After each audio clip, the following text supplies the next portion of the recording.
Alors, j'ai jeté ici quelques notes que je veux vous transmettre, ce ne sera pas long.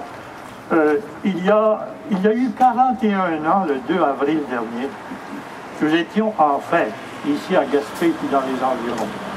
C'était en 1973 et Radio-Canada, à compter de ce jour-là, allait enfin couvrir notre région.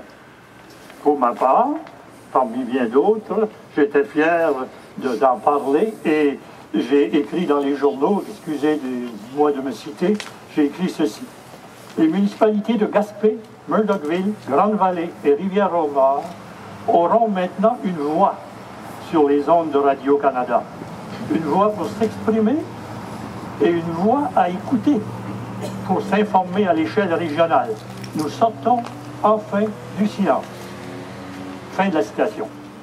Nous allions enfin entendre Radio-Canada parler de nous, de notre réalité, de nos problèmes, de nos projets et de nos opinions. Les nouvelles du matin ne nous importuneraient plus au sujet de la circulation sur les boulevards de Montréal. Or, Radio-Canada vient de décider de nous ramener graduellement vers ce silence d'avant 1973.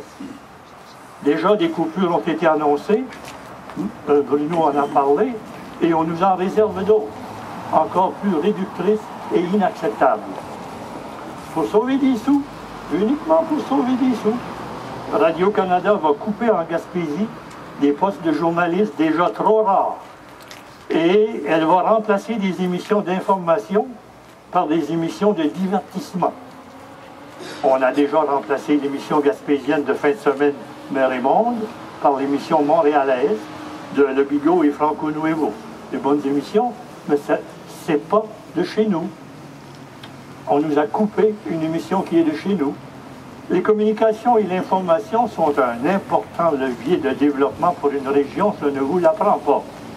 Depuis une dizaine d'années, notre Gaspésie a vu l'exode de notre jeunesse s'atténuer et passer au positif. Belle amélioration, parce que nous avions un certain nombre de moyens qu'on est en train de nous ravir. Radio-Canada est en train de nous dépouiller d'un important outil de développement. Il nous faut refuser ce recul. Il nous faut protester. C'est ce que nous faisons aujourd'hui. Protester par tous les moyens du bord, les médias sociaux et autres. Il nous faut nous tenir debout. Nous sommes en région éloignée, oui, mais nous faisons partie du pays autant que les Montréalais. Il nous faut résister, réclamer notre dû. Résistons donc vigoureusement et en masse.